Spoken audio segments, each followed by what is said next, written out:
things I'm about to show you, amen. These things I'm about to show you are killers of destiny.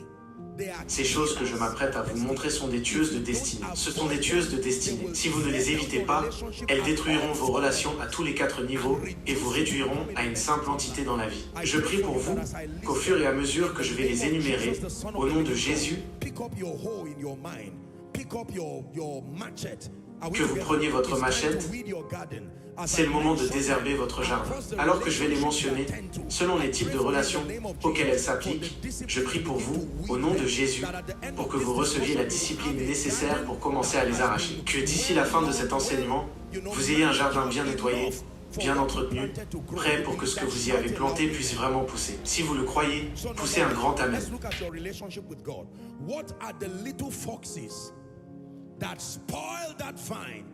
Alors, numéro 1, regardons votre relation avec Dieu. Quels sont les petits renards qui gâtent la vie, la santé de votre relation avec Dieu? Quels sont ces petits renards? Ceux que je vais mentionner ne sont pas les seuls.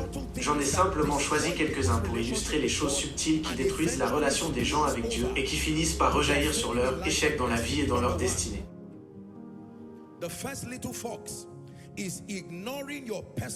Numéro 1, le premier petit renard, c'est négliger votre temps personnel de communion avec Dieu. Négliger votre moment personnel de communion avec Dieu est un petit renard qui peut abîmer votre vie. Vous vous réveillez le matin, vous n'êtes pas intéressé par Dieu, ni par les choses de Dieu. Vous attrapez votre téléphone, c'est tout ce qui vous intéresse. Le problème avec les petits renards, c'est que leur effet destructeur ne se voit pas immédiatement. C'est la pratique constante de ces choses qui commence à vous faire décliner, sommes-nous ensemble, jusqu'à ce que vous dégénériez à un point tel que, quand cela commence à devenir évident pour vous, les dégâts sont déjà faits. Votre relation avec Dieu, votre temps personnel de communion avec lui. Laissez-moi vous dire quelque chose, et je le dis avec tout le respect que je dois au milieu pentecôtiste et charismatique. J'ai fait cette observation ici. Plusieurs parmi nous ici, qui venons de familles chrétiennes, nos parents et nos proches n'avaient peut-être pas le niveau de connaissance que nous avons aujourd'hui, mais une chose qu'ils avaient, c'était la discipline de la constance. Combien parmi vous utilisez des dévotionnels? Combien ont reçu des dévotionnels de leurs parents ou de leurs proches? Vous vous souvenez de ces anciens dévotionnels? Il y en avait beaucoup, des manuels sur 30 jours.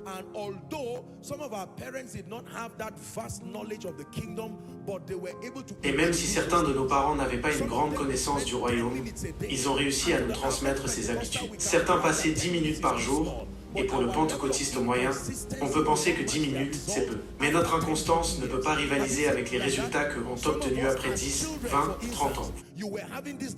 Certains d'entre vous, enfants, faisaient ces dévotions chaque jour avec vos parents jusqu'à l'âge adulte. Dès qu'ils se levaient le matin, qu'il pleuve ou qu'il vente, ils prenaient leur petit dévotionnel, lisaient pendant 10 minutes, priaient pendant 5 minutes, puis lisaient encore pendant 5 minutes. Dieu a honoré la sincérité de leur cœur, étalé sur 30 années. Mais aujourd'hui, on trouve beaucoup de croyants pentecôtistes qui prient pendant 5 heures en une journée, lisent 30 chapitres d'un coup, dans un élan émotionnel de repentance, puis ils rechutent pour se repentir à nouveau 3 mois plus tard. Et après 10 ans, le résultat de leur marche avec Dieu est pratiquement nul parce qu'il n'y a pas de constance.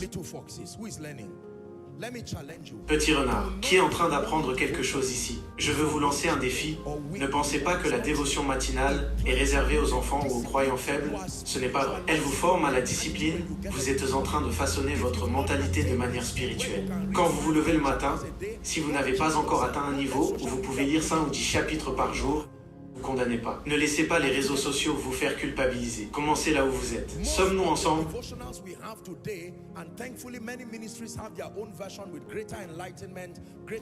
La plupart des dévotionnels que nous avons aujourd'hui, et heureusement, beaucoup de ministères ont leur propre version, avec une plus grande lumière, un meilleur engagement. Vous voyez qu'ils ont un système.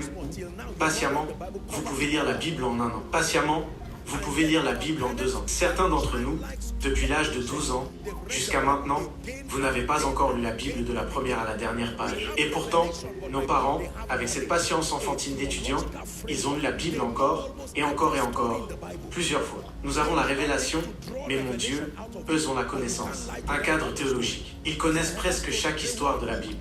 Ils ne peuvent peut-être pas en tirer de révélation, mais vous ne pouvez pas leur mentir à propos d'une histoire. of the average Pentecostal is very small. La connaissance biblique du croyant pentecôtiste moyen est très faible. Il y a une grande révélation, mais une faible connaissance de la Bible. Parce qu'à partir d'un seul verset, vous pouvez tirer de la lumière. Mais l'étendue de votre connaissance biblique est très réduite. Vous ne pouvez pas organiser la Bible de manière séquentielle. Qu'est-ce qui s'est passé ensuite? Je ne sais pas. Va voir ton révérend dans ton assemblée locale. Lui, il vous déroulera la Bible de la Genèse à l'Apocalypse avec excellence. J'espère que quelqu'un est en train d'apprendre. Ils ne peuvent peut-être pas en tirer la lumière, mais ils la connaissent. J'arrache l'ignorance de votre vie. Let me challenge you, brothers and sisters. Read your Bible. Don't just get revelation. Laissez-moi vous lancer un défi. Lisez votre Bible. Ne cherchez pas seulement la révélation pour le ministère. Ouvrez votre Bible et lisez-la. Et si vous ne pouvez pas le faire, suivez ces manuels. Retournez les acheter. Commencez par là. Are we learning? Praise the name of the Lord. Little foxes. Gloire au nom du Seigneur. Les petits renards, votre relation avec Dieu. Priez tous les jours, pas de temps en temps. Étudiez la parole tous les jours, pas de temps en temps. Passez du temps avec Dieu, pas un jour sur deux, mais chaque jour. Et je vous l'ai enseigné ici. C'est votre responsabilité de marcher en partenariat avec le Saint-Esprit pour concevoir un programme de croissance spirituelle adapté à vous. Le modèle que vous utilisiez en tant qu'étudiant ne peut plus fonctionner maintenant que vous êtes un homme marié avec 3 enfants. Sommes-nous ensemble? Le modèle que vous utilisiez en tant qu'étudiant ne peut pas fonctionner maintenant que vous êtes un PDG, un pasteur ou un représentant d'une entreprise quelque part, avec des voyages dans le monde entier. Vous voyagez chaque semaine, chaque mois. Vous ne pouvez plus avoir ce temps pour vous enfermer dans une chambre. So lock yourself in the plane. Alors, enfermez-vous dans l'avion. Réinventez-vous. Hallelujah. There are people today who have reinvented themselves. Il y a des gens aujourd'hui qui se sont réinventés. À cette heure, ils doivent quitter la maison. Ce n'est pas leur faute, c'est les exigences de leur travail. Alors ils trouvent du temps. Ils savent qu'il y a une pause, peut-être de 13h à 14h, et ils ont déjà fait alliance avec eux-mêmes. Pendant cette pause, de 13h à 14h, ils prennent 20 minutes. Ce n'est pas le meilleur, mais ce n'est pas le pire non plus. Au moins, vous continuez à avancer. Alléluia. People go for vacation and they spend the time increasing in their health and their mind. Les gens partent en vacances et passent ce temps à améliorer leur santé, leur mental, mais ils dégénèrent spirituellement. What is wrong with that? Retreat in the night, vacation in the day. Vous pouvez tout combiner. Retraite la nuit, vacances le jour. Gloire au nom du Seigneur. Et je parle sérieusement. Little foxes. Number 2. The second little fox that can destroy your relationship with God. I hope you are learning tonight. Numéro 2, le deuxième petit renard qui peut détruire votre relation avec Dieu, j'espère que vous apprenez ce soir, c'est ne pas définir clairement des valeurs chrétiennes par lesquelles vivre.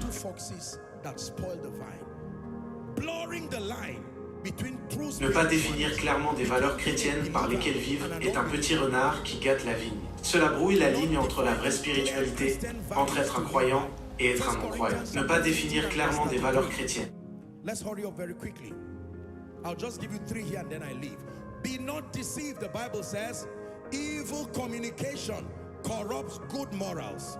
Ne vous y trompez pas, les mauvaises compagnies corrompent les bonnes mœurs. Vous êtes au milieu des gens. Maintenant, ce n'est pas un appel à haïr les gens ou à les rejeter à cause de leur foi ou parce qu'ils ne sont pas en Christ. Sommes-nous ensemble? Dieu nous enseigne à aimer, mais il ne nous enseigne pas à nous conformer au mal. What society advocates is conformity with evil. Be like them so that you'll be. Ce que la société promeut aujourd'hui, c'est la conformité au mal. Sois comme eux, comme ça tu auras la paix. Non, non, tu peux être dans le monde, mais ne pas être du monde. Qui est en train d'apprendre? Je vous le dis, ce sont des petits renards. Il est important que les gens sachent où vous vous tenez en tant que croyant, pas d'un point de vue fanatique. Combien d'entre vous ici peuvent être garantis, peuvent être défendus par d'autres?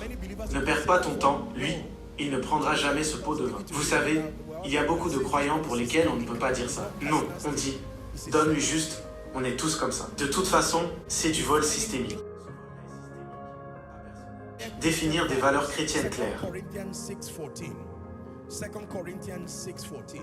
Every believer must live by values. The Bible says, "Be ye not unequally yoked." Chaque croyant doit vivre selon des valeurs. La Bible dit, ne vous mettez pas avec les infidèles sous un joug étranger. Car quel rapport y a-t-il entre la justice et l'iniquité? Ou quelle communion entre la lumière et les ténèbres? Regardez-moi, croyant. Je sais qu'il est très difficile aujourd'hui de tenir ferme pour Christ dans notre monde. Je n'ignore pas ce fait. Cela a des conséquences à plusieurs niveaux. Mais laissez-moi vous dire la vérité.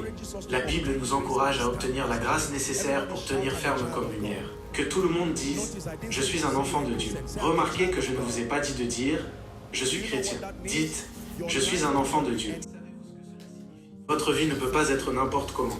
Maintenant, avec tout le respect que je dois, nous devons gérer cette promotion du sécularisme humaniste. Nous devons être très prudents. Cela est en train de détruire, surtout la génération qui vient, cela est en train de les dévorer. C'est ma vie. Avez-vous entendu des gens dire cela? Laisse-moi, c'est ma vie. Oui, c'est vrai, c'est ta vie. Mais tout ce qui arrive à cette vie-là affecte aussi d'autres personnes. Par exemple, quand tu vas en prison, d'autres personnes seront affectées. Pas seulement ta vie. Ta vie a un effet sur les autres aussi. Par exemple, si tu as un accident parce que tu étais ivre au volant, tu vas causer des soucis à ta mère, des douleurs à ton père. Sommes-nous ensemble maintenant?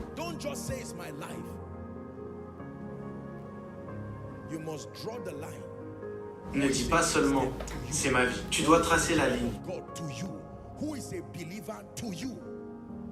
Qui est un enfant de Dieu pour toi? Qui est un croyant pour toi? Numéro 3, très rapidement, quel est le troisième petit renard? L'église est silencieuse, j'espère que vous recevez. Ignoring the corporate gathering of believers, Hebrews 10:25.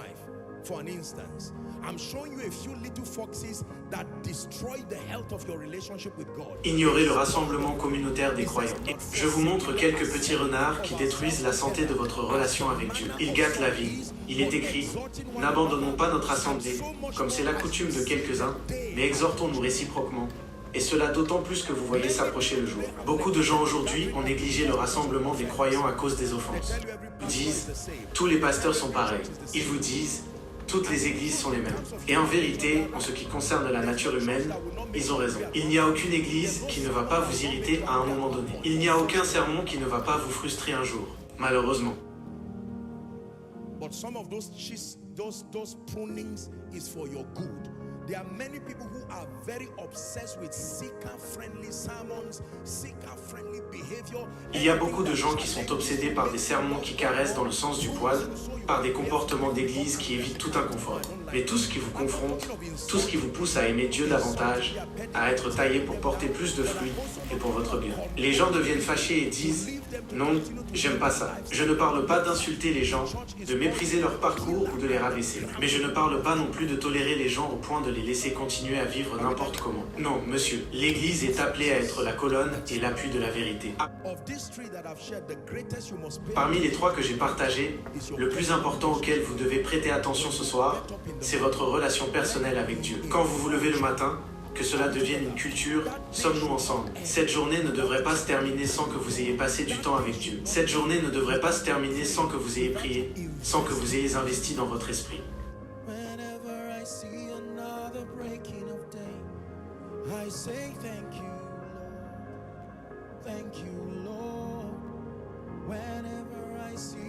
Chaque fois que je vois un nouveau jour se lever, je dis « Merci Seigneur ».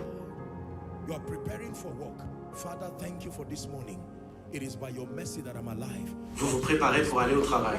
Père, merci pour ce matin. C'est par ta miséricorde que je suis en vie. Vous priez en langue. Vous vous dépêchez.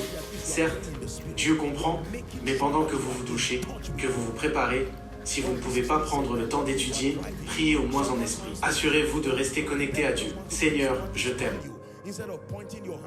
Vous conduisez. Quelqu'un veut vous provoquer. Le diable veut juste utiliser quelqu'un pour gâcher votre journée. Au lieu de pointer du doigt ou d'insulter dans le rétroviseur, pourquoi ne pas saisir l'occasion et dire « Ce n'est pas grave, personne ne gâchera ma journée. Je suis un enfant de Dieu. Au nom de Jésus, je suis béni dans la ville, béni à la campagne. En partant pour le travail, je déclare que les limites me sont agréables. J'ai un héritage béni. La joie du Seigneur agit en moi. Je suis un enfant de Dieu heureux, un enfant de Dieu accompli, un enfant de Dieu productif. Mon intelligence fonctionne de manière optimale. Seigneur, je te rends grâce. J'active la sagesse de l'esprit. Je ne suis pas sans secours. Voilà un croyant qui profite de sa marche avec Dieu. Passons au deuxième niveau de relation. Quels sont les petits renards qui peuvent détruire votre relation avec vous-même? Is someone learning? Number one, very quickly, low self-esteem. Hebrews 10:35.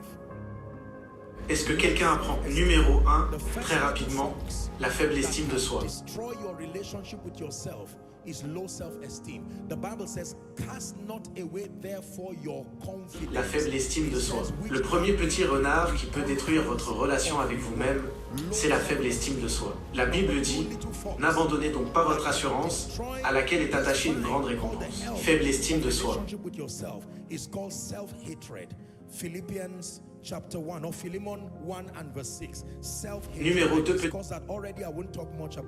renard qui peut détruire cette vigne appelée la santé de la relation avec soi-même, c'est ce qu'on appelle la haine de soi. Philippiens chapitre 1, ou plutôt Philémon à verset 6. La haine de soi. J'en ai déjà parlé, donc je ne vais pas trop m'étendre dessus. Se détester soi-même, détester son apparence, détester sa manière d'être, détester, peu importe, son teint, détester toutes ces choses, détester ses origines, détester sa tribu, tout ça cette haine de soi, il faut la déposer. Philémon 1 minute 6.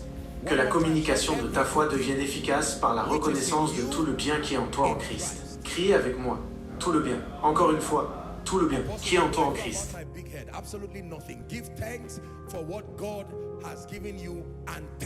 Apôtre, que faire de ma grosse tête? Absolument rien. Rends grâce pour ce que Dieu t'a donné et remercie-le d'être en vie. Que faire de ma faible estime de moi? J'aimerais être plus grand. J'aimerais être plus costaud. J'aimerais être ceci, je déteste le son de ma voix. Malheureusement, tu n'es pas seul. Il y a beaucoup de gens qui, d'un point de vue régional, ne parlent pas très bien, mais ils ont confiance en eux. Tu entends ce que je dis? Régionalement, c'est une faiblesse qui a touché toutes leurs zones, et pourtant ils parlent, ils donnent des interviews avec assurance. C'est ton problème si tu ne comprends pas ce qu'ils disent. C'est ta responsabilité de traduire et de chercher à comprendre. Même si tu ris, j'espère que tu comprends ce que je suis en train de dire.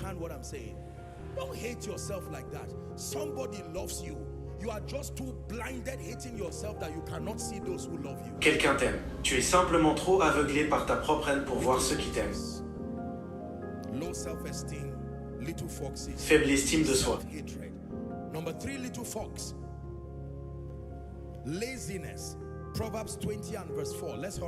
Petit renard, numéro 3, la paresse. Proverbe 20, verset 4. Dépêchons-nous. Proverbe 24. Le paresseux ne laboure pas pendant la saison froide. À la moisson, il cherche et il n'y a rien. Did you know that laziness is a little fox? It can destroy your vine. Savais-tu que la paresse est un petit renard? Elle peut détruire ta vie. Romains 12, verset 11. La Bible dit, ayez du zèle et non de la paresse. Soyez fervents d'esprit, servez le Seigneur.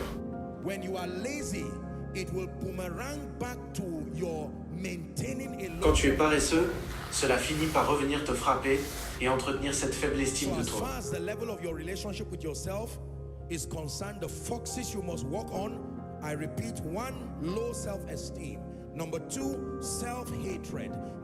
Donc, en ce qui concerne ton niveau de relation avec toi-même, voici les renards que tu dois combattre. Je répète, faible estime de soi, de haine de soi, paresse. Laisse-moi te donner le dernier.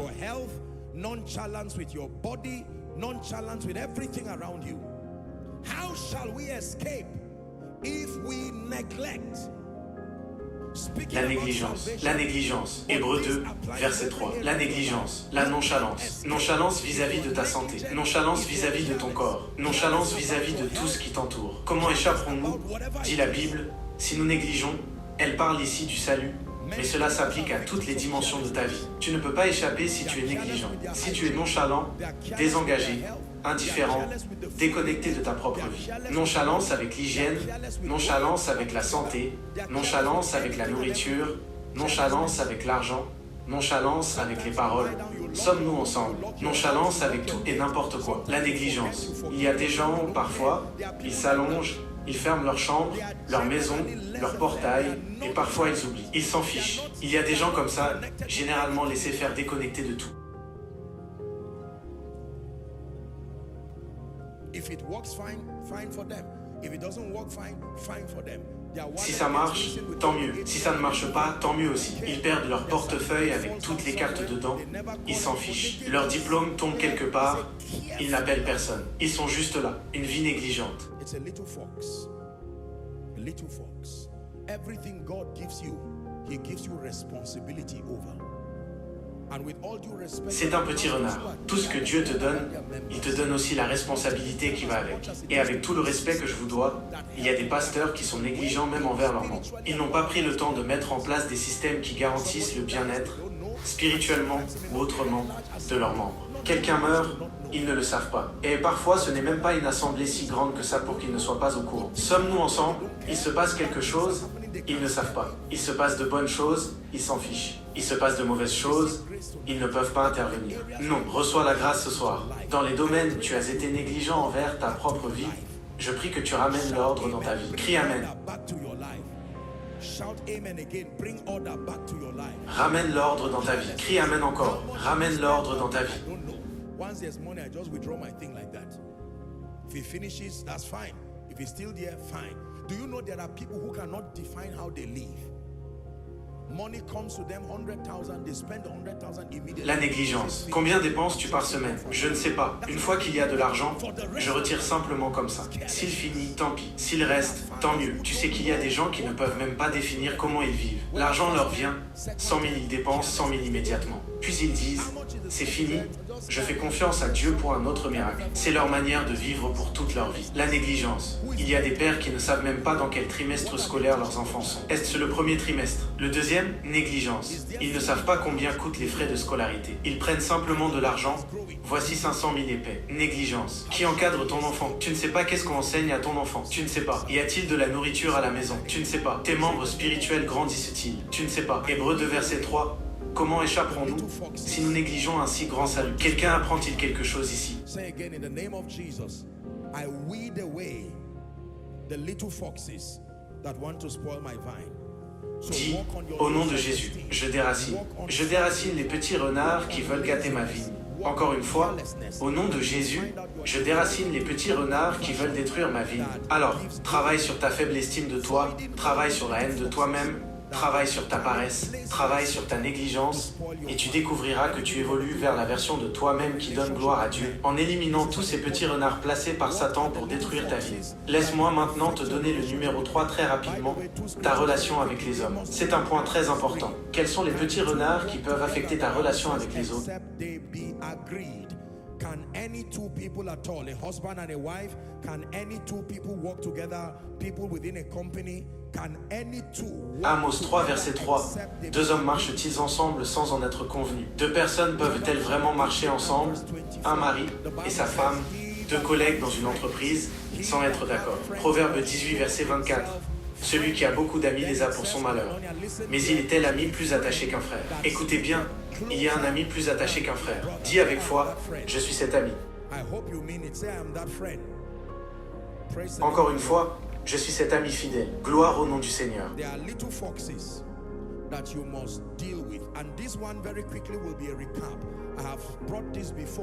Il y a des petits renards qu'il faut traiter. Et je vais les récapituler rapidement. Je les ai déjà partagés dans un autre enseignement sur les relations. Rise above competitive jealousy. The first little fox that destroys relationships with men. Any kind of relationship. Numéro 1, la jalousie compétitive. C'est le premier petit renard qui détruit les relations entre les hommes, toute forme de relation. La jalousie compétitive. Combat-la. Proverbe 14, verset 30. Un cœur calme est la vie du corps, mais l'envie est la carie des os. Chaque manifestation de jalousie compétitive dans ta vie, prends cela comme un projet spirituel et traite-le dans le nom de Jésus. Numéro 2, la médisance et les paroles malveillantes. C'est un petit renard qui peut détruire ta vie. Il y a des gens qui ne parlent jamais bien des autres. Proverbe 6, versets 16 à 19. Il y a 6 choses que l'Éternel, et même celles qu'il a en horreur, les yeux hautains, la langue menteuse, les mains qui répandent le sang innocent, le cœur qui médite des projets iniques, les pieds qui se hâtent de courir au mal, le faux témoin qui dit des mensonges, et celui qui excite des querelles entre frères. Romains 16, verset 17 à noter aussi, je vous exhorte, frères, à prendre garde à ceux qui causent des divisions et des scandales au détriment de l'enseignement que vous avez reçu. Éloignez-vous d'eux. Évite la médisance. Bien-aimé enfant de Dieu, ne te glorifie jamais dans le fait de dire du mal des autres. Laisse-moi t'expliquer quelque chose.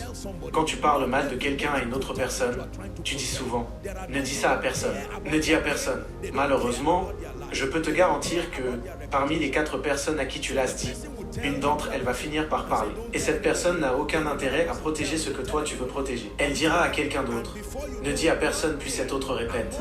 Ne dis à personne. Et un jour, quelqu'un va se repentir. Et c'est là que tes problèmes commencent. Celui qui se repentira, voilà la source de tout ça et ce sera ton nom qui ressortira. Et le plus souvent, les gens ne viendront pas te dire directement qu'ils ont entendu ce que tu as dit sur eux. Mais leur langage corporel changera à ton égard. Ils te fuiront. Et tu commenceras à te demander pourquoi les gens bien s'éloignés de moi, ils n'ont pas besoin de te dire ce que tu as dit.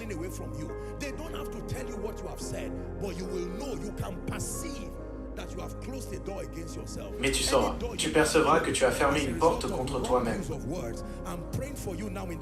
Toute porte que tu aurais fermée à cause d'un mauvais usage de tes paroles. Je prie pour toi maintenant, au nom de Jésus, que mon Dieu rouvre ses portes. Que mon Dieu rouvre ses portes. Laisse-moi te donner un conseil en avance, ce monde est très petit. Ce que tu fais finit toujours par te revenir.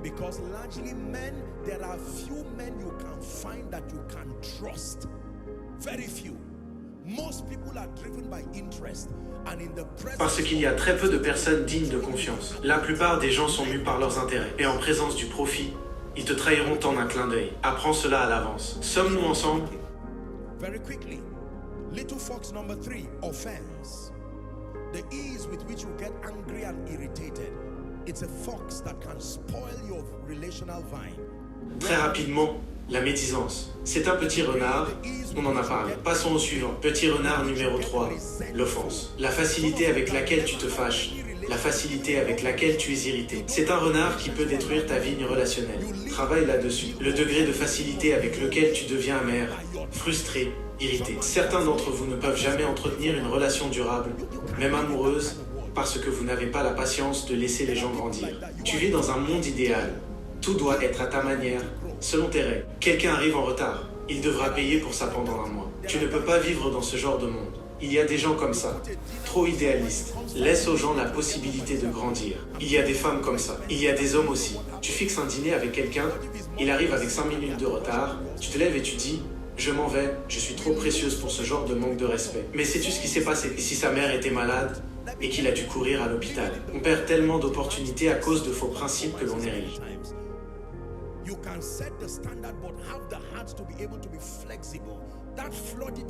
Écoute bien, vivre dans le monde des hommes exige des compromis positifs. Bien souvent, tu peux établir des standards, mais tu dois avoir un cœur flexible. Cette fluidité d'esprit est un secret pour marcher avec les hommes. Alléluia. Certains des meilleurs dans ta vie n'arriveront pas sous leur meilleure version. Ils devront grandir, ils devront évoluer. Tu devras porter leurs émotions comme un bébé jusqu'à ce qu'ils atteignent la maturité. Tu devras porter leur compréhension. Peut-être sont-ils victimes de leur passé, de leur éducation. Si tu n'as pas la patience pour les accompagner dans leur croissance, tu ne gagneras jamais avec les hommes. Maybe I'll just end for you on that with that one. Parasitic practices. That means every time. Un dernier petit renard. Les pratiques parasites dans les relations. Ce sont des petits renards. Je vais peut-être finir avec ça pour toi. Les pratiques parasitaires, c'est quoi? C'est lorsque chaque fois que tu approches quelqu'un, tu es juste en train de chercher ce que tu peux tirer de lui. Qu'est-ce que j'y gagne? Tu ne cherches jamais à donner. Tu ne fais rien pour les autres. Tu es constamment en mode moi. Et les gens t'ont repéré. Tu es centré sur toi-même. Pas dans le bon sens du mot amour de soi. Centré sur soi, égoïste. Il y a des gens comme ça. Si jamais tu reçois leur appel, c'est parce qu'ils sont dans le besoin. Tu perds un proche, ils ne s'en soucient pas. Tu passes par une épreuve, ce n'est pas leur problème.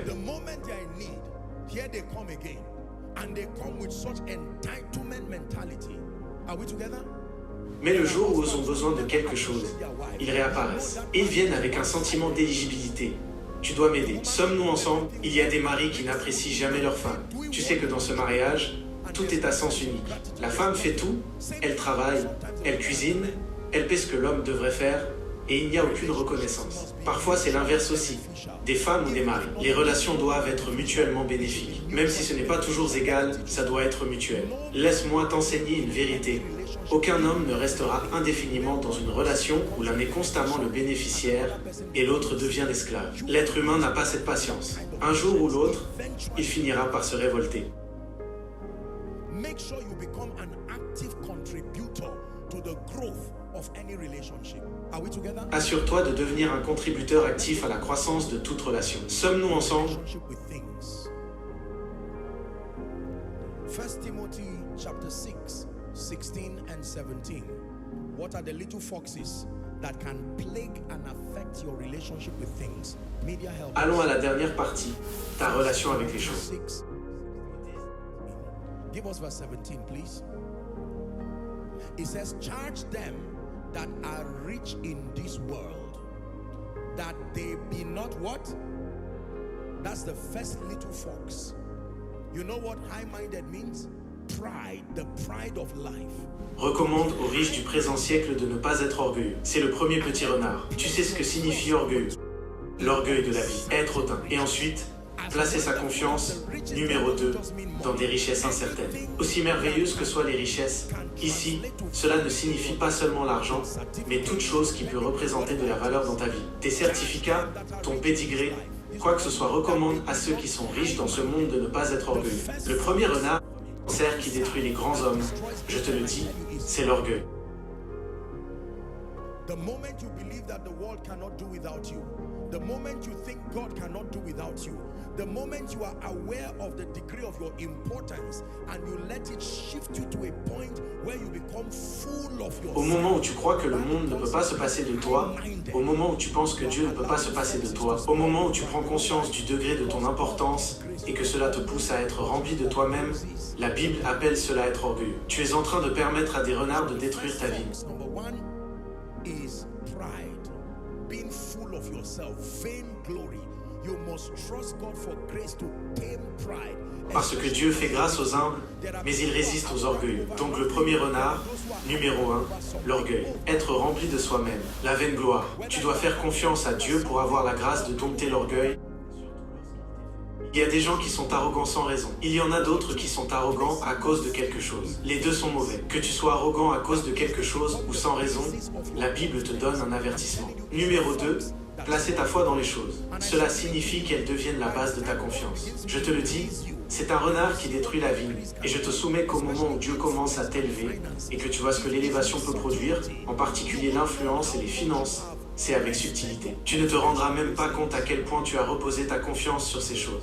Bragging about the houses you've had, bragging about the cars you have, bragging about the monies in your account, all the investments across. Once you find yourself, se vanter des maisons que tu possèdes, se vanter des voitures que tu as, se vanter de l'argent sur ton compte, de tous les investissements à travers le monde. Une fois que tu te retrouves à faire cela, de ces renards. Tu les as laissés s'infiltrer dans ta vigne et ils sont en train de te détruire. Ce soir, la grâce d'arracher l'orgueil de ta vie, je relâche cette grâce sur toi. Et la grâce d'arracher la confiance dans les choses.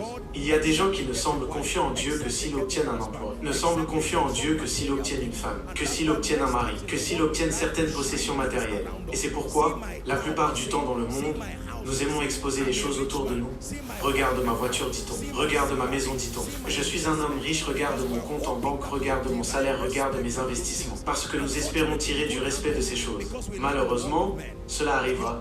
Parce que nous vivons dans un monde d'hommes, ta perception sera effectivement rehaussée, mais ce sera au détriment de ta vie. I need no other argument. I need no other plea. It is enough that Jesus died. And that he died for me. It is enough that Jesus died. And that he died for me. I need no other argument. I need no other plea. It is enough that Jesus died. And that he died for me. It is enough that Jesus died. And that he died for me.